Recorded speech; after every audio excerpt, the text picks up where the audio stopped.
Hi, friends. Thanks for joining us. It's been a while. Well, it feels like it's been a while. It feels rusty. Don't forget, smash that subscribe button. Give us a hand. We appreciate all your support in growing this channel. Benny, where can they find us on social media? Yeah, you can find us Ray Benny Sports. We're on Twitter, Facebook, Instagram, TikTok. Also, check us out on Discord and Reddit, and leave us a rating on your favorite podcast provider.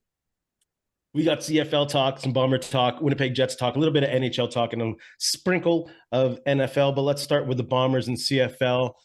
Some interesting comments from the BC Lions. Thoughts on the Lions not unhappy about driving up Oliveira's price tag. What are your thoughts on that? It's a weird sentence. I know. Not unhappy. Struggling with it. Big Not deal. unhappy. Yeah. The thing to me is, did they drive it up, or did Brady have a price anyways for the Bombers that they met eventually, right? Yes, he was offered more in BC, but if they drove up the price, I would think that Brady would have taken more to re-sign back in Winnipeg than what he did. So I don't think they actually really drove up the price. Let them think, I guess, that they did. It's not bad for the league for running backs to start getting paid this way either. Brady's a dominant player in this league, so he's getting paid probably less than what he could have, obviously, right? Because he got $700,000 over 3 years in BC, right? And even Hamilton offered him a pretty lucrative deal. So I don't know if they drove up the price or not, but we'll let them think that, I guess. But good for the league and good for Oliveira and the Bombers. Yeah, definitely. No need to be offended, Bomber fans. It's the business of the game. I don't think there's any kind of collusion. And hey, can you bargain with me so I can get my price a little? No, there's none of that. It was just, it is what it is. If BC got him, then they got him, and they have to pay him that money. But at the same time, he is the most, what do you call it? In receiving and running, dual threat offensive weapon. Holy cow, it took me a time to search that one. He's number one in the league without a shadow of a doubt. 2,000 yards combined, no problem. So there's an expectation that there would be a push for his talent. And he eventually left money on the table, like you said, to be at home. Without a doubt that he might make it back up being at home. Which is interesting also, right? Because yes, he probably has a chance to make more money signing with the Bombers, playing as a Bomber his whole career with deals and other stuff than he would going somewhere else. But it is for a running back, they sometimes only have a few good years before their body starts to take a toll and the injuries start to hit him. Andrew Harris did well at avoiding that for the most part. We'll see if Oliveira can, because sometimes you want to take that 3-year deal instead of the 2. But we all know the CFL. A lot of these contracts aren't guaranteed, and very little of it is. So if you have a drop-off, they'll be quick to cut you, no problem. So for Oliveira, I think it was the best deal, even if it was less money for him to stay in Winnipeg anyways. No, without a shadow of a doubt. Without a shadow of a doubt. You're a CFL scout, CFL Combine going on right now. Which 3 players in the Combine would you build if you could just choose them? Which ones impressed you most? We'll go 1-1. I'll go first. I'm going to start with the defensive line. Daniel Okpoko from San Diego State. Dude's 6'5". He has a length, but he can play inside and outside. It'd be great to one day perhaps see him and Anthony Bennett just be the stalwarts of a defensive line, 2 Canadians holding it down. So that'd be my first one. Yeah, I'll start on the defensive line too. I know we both like our O lines and D lines and trenches there, right? Luke Brubaker, another defensive lineman. Some stats that pop out from him is his wingspan, 10 feet 6 inches. In the combine, had a very good college career as well, and vertical jump 38 inches. So that's pretty damn good to get his wingspan plus that vertical in there to be knocking some balls down. That's some good agility. Yeah, for big guys too. There seems to be a lot of talk of depth in this Canadian draft. So, and it's not just, now it's 2-3 years down the road where these guys are getting good. Some of these guys are being able to step in and play well. For my number 2, I'm going to go with Kyle Herger. And you're going to have to kind of take a shot with him with Boston College because he might get a chance at an NFL shot. Dude showed great agility in his pro day, and he could be like the next Brendan Revenberg. Dude's a little bit shorter, but he's still coming in at 315. So he can be one of those dudes where you plug him in the middle and he's there for a long time. So I think in one of these 3 picks, I'm going to take a risk on a guy that might have a shot at getting looked at the NFL. Yeah, there was a lot of guys there that didn't end up attending the combine because they're getting prepared for the NFL draft, and there's a good chance that they end up getting drafted in the NFL or picked up even as a free agent. So, there's tons of guys there. So I ended up going with a guy who's looking towards the CFL draft, and that's the offensive lineman Nathaniel Dumoulin-Duguay. Hopefully I said that right.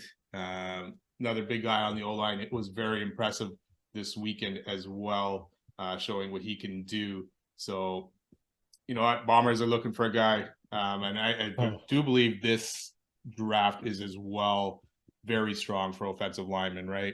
So, dude was impressive at the bench press, finishing, I guess not finishing, but ending up third in the bench press there. So he's a guy to look at that, will enter the CFL draft, and maybe they can pick him up. What do they have to bench press in rep? Is it 215 or more than that? If it's more, there, but I think it's more than 215. I couldn't even do one. I couldn't even do one. No way. I'm not gonna lie to you. Who's your third? I just switched screens for a second. DB, and his numbers were impressive when I was looking at it. And yes, DB is not a spot that you're really going to build around, but Benjamin Labrosse had some impressive numbers when I was taking a look at stuff that he did over the weekend. And yeah, it's not one of those spots, but vertical jump was, 38. It was a lot higher. Very fast player for the CFL. And his other measurables were very good as well. And he was the top in almost a lot of these rankings, or at least the top 5 in a lot of these rankings. So very impressive guy. And the wingspan on him too is huge, and the speed. So we are thinking the same way on building Canadian cores here. I got a DB too, because it's been seeming lately that there are more elite starting Canadian DBs, especially at the safety position. So I'm going to take a linebacker / safety in Malik Straker. Just seems that Bombers would have a great maybe fill in at Sam linebacker or a nickelback. So yeah, I think I'd go with a DB as well. He played linebacker, but could probably also play safety, and we need depths at safety because who knows how many years Brandon Alexander will still be with the Bombers. And shoot, Malik Straker. Yeah, it's interesting because if you could find a running back somewhere in here, Oliveira type of player, or even a wide receiver that you can fit in right away, those would be my other positions that you're kind of looking at as well. But I couldn't find anyone that I was more impressive than these guys I took a look at. So be fun. It's a deep draft. The Bombers have 3 picks in the top 20-ish or so. That's pretty dope. That's pretty awesome. They can fill in some pieces there, and they got guys. They don't need these guys to come in right away unless you find a magnificent right tackle in this draft, right? No. You don't need guys to come in and start right away. Yeah, exactly. Let's move on to Chad Kelly and his online rant. This guy needs to shut it down. Just shut it down. Be quiet on the socials. He's embarrassing the team. He's embarrassing the league, and he's embarrassing himself. He's supposed to be the next face of the league, the next generation of good quarterbacks. So he's just got to stop it. Don't DM people. Don't give anyone any kind of fuel so they have more. Just don't. And he needs to wake up. Maybe move in with Pinball Clemens. Maybe bring him in your home or something, because it's getting ridiculous, man. Jeez. Question for you, though, before I even say anything on this. What was he actually ranting about? And who was he talking about? Nonsensical. Is it really worth going down the rabbit hole of who he was talking to? Can we just admit that it was ridiculously? I can't even say the word. I'm starting to think that he actually needs help, and it could possibly be mentally unstable. This is not the first time he's went on a rant. He went on a rant on Twitter, not on video, but a long time, or when his NFL days were basically done, ranting that he was a lot better than some of the players that were making it and all this other kind of stuff. But like you say, he needs to shut it down. Argos need to shut him down. He's under investigation already. Doing stuff like this is not going to help anything at all, guilty or not. But yeah, he needs to stop. And this is not good for the CFL, which sucks because we were looking forward to this guy maybe being the face and the future of the CFL last year after he had that great season until the playoff meltdown. But now it's like, take a step back, man. We got to find somebody else. This guy's not it. He's not the future. And he's just a mess. Yeah, how many chances do you give this dude? When is the last straw? This should almost be it. right? This should have been it. And if he's guilty of what he's Oh, accused that of, then that's definitely over. But right without a doubt. now, you have to shut this guy down somehow, put him on some kind of exempt list, suspended list, and wait for everything to play out and see what Yeah. happens. But yeah, this guy can't. The training camps are starting in what? 2 months? Less than 2 months? You can't have this guy being a distraction and coming to camp like that. It's not good for the league. Chad Kelly, come on now. Let's go. We're cheering for you. We're cheering for you. We We want were, another yes. great quarterback. Yeah. Come on now. The league needs it, man. Hopefully Drew Brown can end up being that guy. Oh. We want to talk about a young QB coming up that's going to be good. CFL's looking for him. CFL's looking. Let's move on to some Winnipeg Jets talk. Stand out in the ice, pavement, or the field, and on the field with a custom airbrush helmet or goalie mask or any kind of custom project you're looking for. A local Manitoba business with affordable solutions for any project. Check out Fahrenheit Airbrushing on Facebook or call them at 204-891-7431. And tell them Ray and Benny sent you.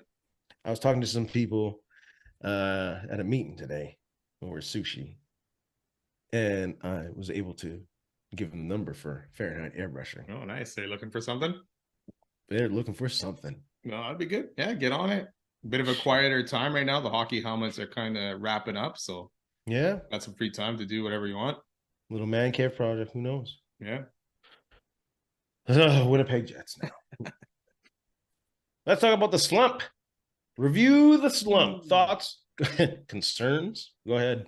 Lots of concerns here, man. I mean, okay, just to step this out a bit here. Last time we had a podcast episode, they had just got beat bad by Vancouver and then beat the Caps, right?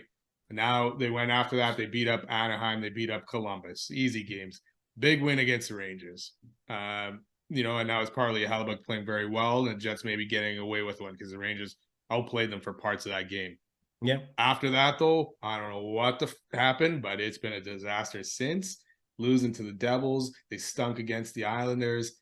Better against Washington. I'll give them credit for that. But that third period was just shit. As soon as they gave up that goal, and how are you giving up? Sorry, you're on a power play, a penalty kill. You allow the Caps to move that puck around and position John Carlson in the slot of all guys to one-timer this freaking thing past Hellebuyck. What is going on there? I don't even know what's happening with this team right now. Defensively, they're a mess.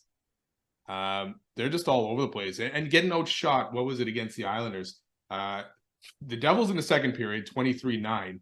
And then the Islanders, it was 26-4. Midway through the second, I looked at my screen and I had to look at the score app to make sure that screen was right. Yeah. That's terrible. This is embarrassing almost. That's unacceptable. And I think leadership comes into question here because, you can criticize the system, but we've seen it work. Special teams aside, which is a totally horrible thing that has not been resolved. Is there enough time in a dozen games or less to fix special teams? I don't think so. I mean, at this point, you're not. The power play has gone back down again and has not produced. So, and the penalty kill gave up 3 power play goals against the Devils. So, and you know what? Appleton was quoted saying sometimes it takes 59 and 60 minutes, and that's kind of got to be your mindset. Well, what the hell? They got to stop using patient game, he says. Well, it's too patient now. It's time that they play scared and they have to score first because the Jets are 33-2 when they score first. And if their mentality is, let's be patient, it could happen in the 50th and 60th minute, then they got to scrap that mentality because that garbage is not working. Start playing with the knowledge that when you score first, you are the highest winning percentage in the NHL.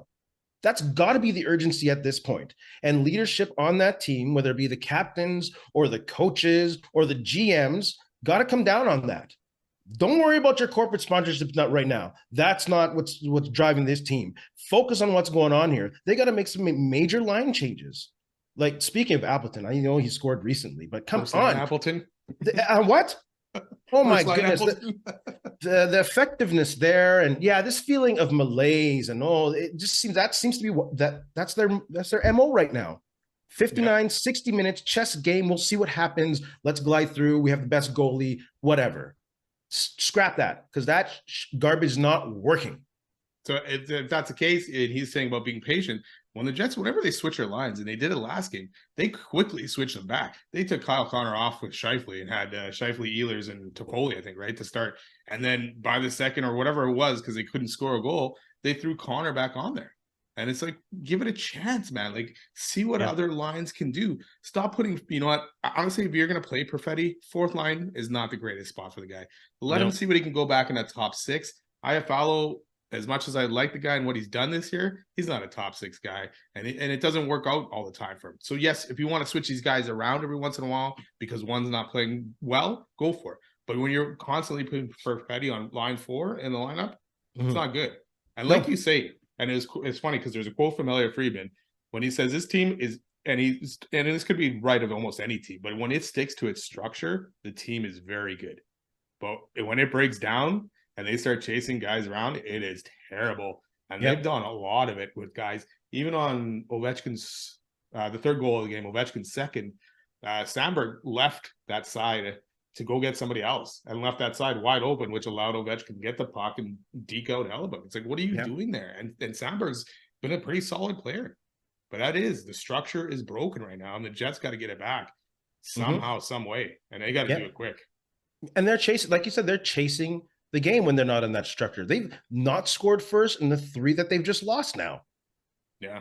So they totally give up their structure, apparently, when they're down 1 goal. It's ridiculous. So I was at that Nashville game, and for 2 periods I sat behind Hellebuyck, and I watched Dylan and Pionk basically get abused in that game.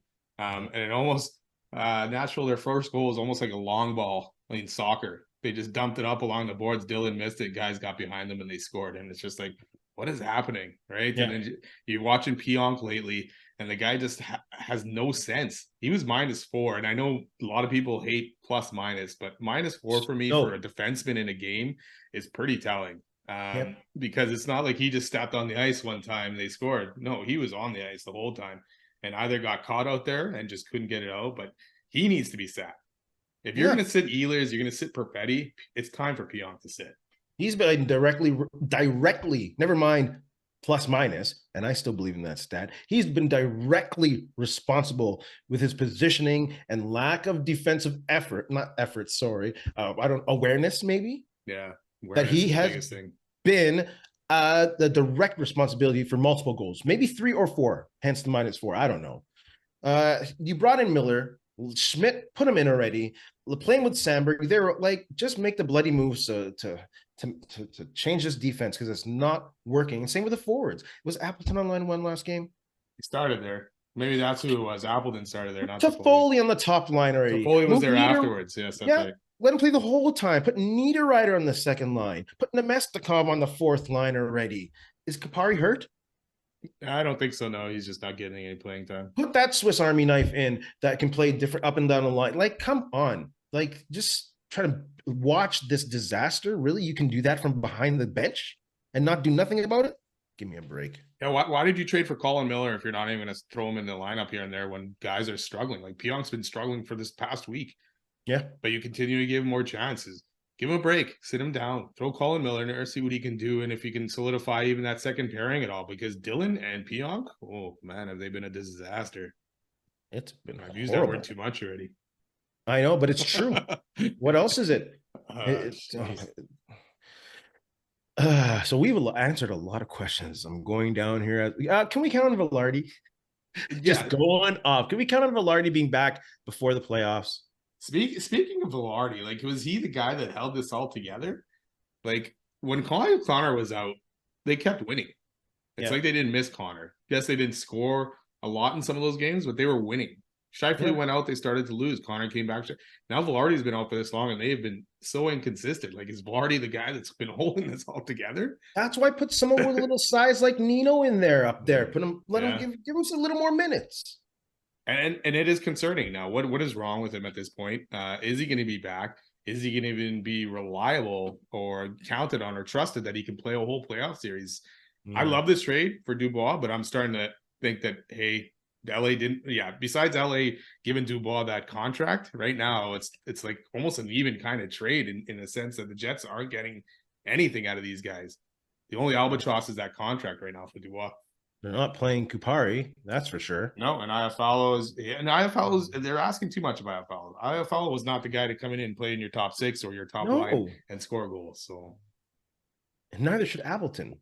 Like no. even the thought when you have guys like Niederreiter and Toffoli, like Yeah, and that's the funny thing. Niederreiter has never been really tried up there at all. He's been kept with Lowry the whole time, and it's Appleton the guy that keeps going up and down, which to me doesn't make much sense. Keep the guy on the third line if you want to do anything with the guy.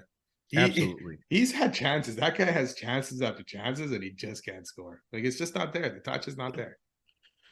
No, I don't think they can count on Vilardi when he's in the game for full effort, but he's just been snake butting for years, and that's before, like you said, before he came to the Jets with his back injury. So, Yeah. uh, Are we going to give out a star performer for that performance last week? can I give it to Nemesnikov? Is that allowed even? Yeah, I give it to him. Just because I don't think I've ever given it to him before, and I hope that I don't know if I'll give it to him again. So I'll just say him scored a goal, constantly in motion, always involved in play, efficient play. Like I don't care about Corsi or whatever graphs are, but when I eye test, I'll give it to him. Yeah, I'm going to give it to Shifley just because it was one good game and one against the Rangers there with the hat trick and the great effort on I think on the second goal to basically create that whole thing. But other than that, it wasn't a great week for anyone else really. So what happens when you go on a rant? You just answer all the questions that you have. Is it time for the Jets to sit Pionk? Yep. Yeah. Are the lines the Jets running the most optimal? Nope. Nope. We've already talked about that. Should we move on to quick shots, or have we not covered anything that we just ranted on? Nope. Now we need to answer what do the Jets need to do to get back to winning? I don't even want to think about next week. Like they have to obviously play their structure and they have to score first. I've said that already. like on my little rant there, and they have to change their lineups because that's what we talked about. So I don't know how much more I can add without losing my voice right now, my friend. Yeah, then it's true. I mean, you got the Oilers on Tuesday, you got Vegas on Thursday, the Sens, who they always struggle with, on Saturday, and then the Kings, who are playing very well tonight against Vancouver even, and fighting for a playoff position on Monday, I believe. So it's a tough week. I know Edmonton's lost their last two games, struggled in both those against Toronto and Ottawa, but they're still a dangerous team. You got to get it, and to score goals, like you're saying, their goaltending is obviously their weak link, and you got to get at that goaltending quick. Vegas, we're seeing they're playing very well, so it's not going to be easy. The Jets never have an easy time. So, yeah. I just saw Edmonton play live, and they are ridiculous. Zach Hyman is fun to watch. Never mind Connor McDavid and Leon Draisaitl. That team is, if they can play even basic structured defense, they are dangerous, and the Jets might be in big trouble if they haven't figured it out. It'll be an interesting game watching these teams the last two games. Like Edmonton just beat up on Buffalo and then lost to Toronto and Ottawa. Winnipeg beat up on Anaheim and that. And then, stunk to three teams that weren't, or one team in the playoffs, and the other one's fighting for a spot. So they got to get that power play going. Obviously, we talked about keep Ehlers and Shifley together. Drop Connor down. Put Toffoli on that top line, or like you say, even Niederreiter. Somebody try something different and try it for a whole game. You know, and sit Pionk. That's my other thing. And I don't know. Hopefully, Vilardi miraculously comes back in this 5-game homestand. And what they're missing with Vilardi. And sorry, I have not watched every minute of the last two games, but what it feels like they're missing with Vilardi is someone who does plant their ass in front of the net and is a disruption within the other team's zone or in the offensive zone. And that's huge because that also gives a lot of space for Ehlers or Connor to play around and Shifley to set stuff up. Man, they are missing him, but they should try to fill that role with someone who can play that as well. Toffoli did that in his first couple of games. He was a menace in front of that net. He's great. Put him on the first line and stick to it. Yeah, I don't know where that's been. And that's the thing. Fine for these other guys who have played most of the season here together. Toffoli and Monahan have it.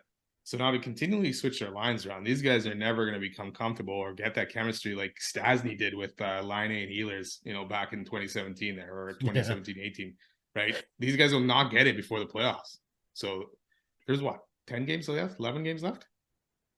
Like it's time to figure this out before you get to that playoff. Otherwise, we're in the same spot as we were for the last few years, where the second half swoon comes in, takes over the team, and it's going to be a first round exit. Plus, they're going to drop to a wild card. Nashville's only 5 points away or whatever. They're zooming right now. Oh, jeez. Okay. And like, yeah, like where is the leadership? Where, like, Yes. obviously I'm not in the room, I'm not in the dressing room after the post game, but they talk about like Josh Morrissey just blankly staring about like where's the passion on the bench? Where is that? You know, they had that early in the year when they're so you see Lowry yelling at these mofos, let's get it going. Where is that? Ugh. And this is what a lot of people were worried about, bringing back the core of Scheifele and all these guys again, because you know what, I gave Paul Maurice a whole bunch of shit for what he trotted out, but maybe he couldn't get through these guys because they had their own way, and that's so they're sticking to it. Maybe with Bones too. Sometimes it works because he gets through it, and then other times it's not, and they play crappy out there. But maybe it is that core in the leadership group that needs to look at themselves and pull themselves out of it and pull this team out of it. You know, Yeah. Can you bring Bufflin back for the end? No, he's fishing and winning trophies. He doesn't need this. Give me a break. Winnipeg Jets fans, put your comments down below. Ottawa, they will be a struggle as they always are. And like you say, the Kings are feeling pretty good right now. So It would be a fun homestand. oh man, kind of wish I was It'll there. be telling. And I'm in Edmonton right now. Should I really wear that jersey around the streets? We'll see. No, you got to wear it tomorrow at least. I don't need that kind of harassment. And last time I wore it, they got shut out. So all right, wait till Wednesday then. Man. Let's go to quick shots. Hip drop tackle take. Like, I don't know what this is. This is a bunch of nonsense. Like, the only way to prevent this from happening is to tackle a person who is stationary. And even then, it's not 100%. Owners, what a joke rule. 100% trash. No, especially if a guy's diving at a guy. Obviously, his body's going to swing. What was he supposed to do? You know? So, yes. The NFL, I don't know where they went off on this one. These guys are going to get flagged for it. They're going to end up getting penalized or fined. I mean, if it's deemed that it was a hip drop tackle, why are they giving him a tackle? Let the guy just score. It's ridiculous. If you're the Patriots, are you taking a QB or are you trading down in the draft?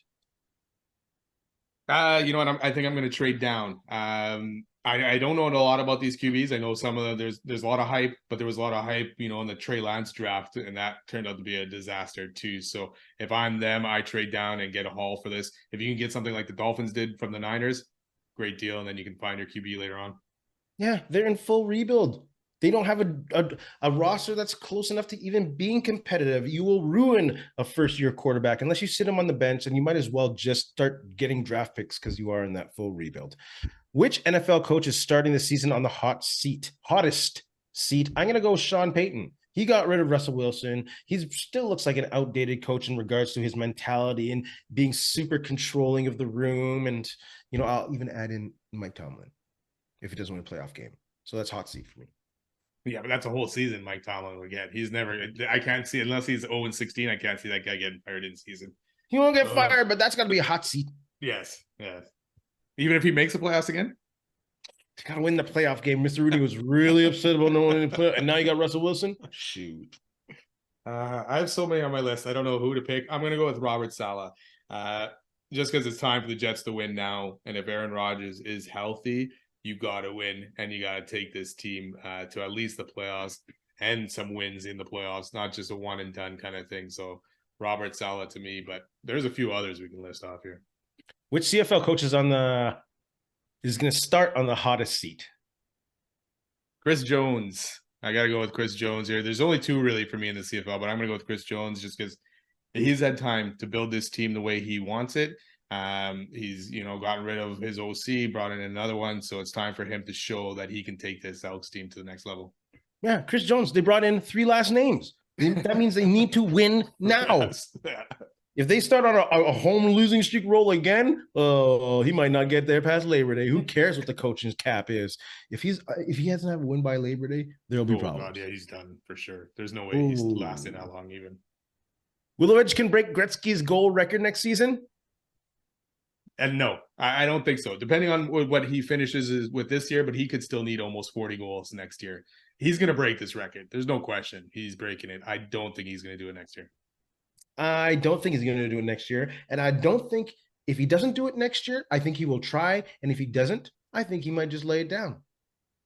He would only need probably 20 goals in the next 2 seasons, right? Depending on how this year finishes. So we'll see.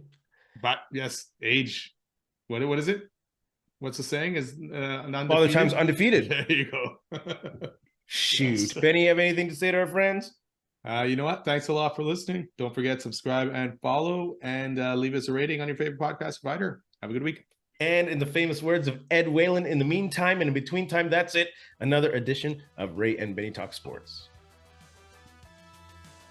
Hey, friends and neighbors, don't forget to check us out online on Facebook, TikTok, Instagram, and Twitter at Ray Benny Sports. And don't forget to check out our YouTube channel. Leave a like, leave a comment, tell us what you think.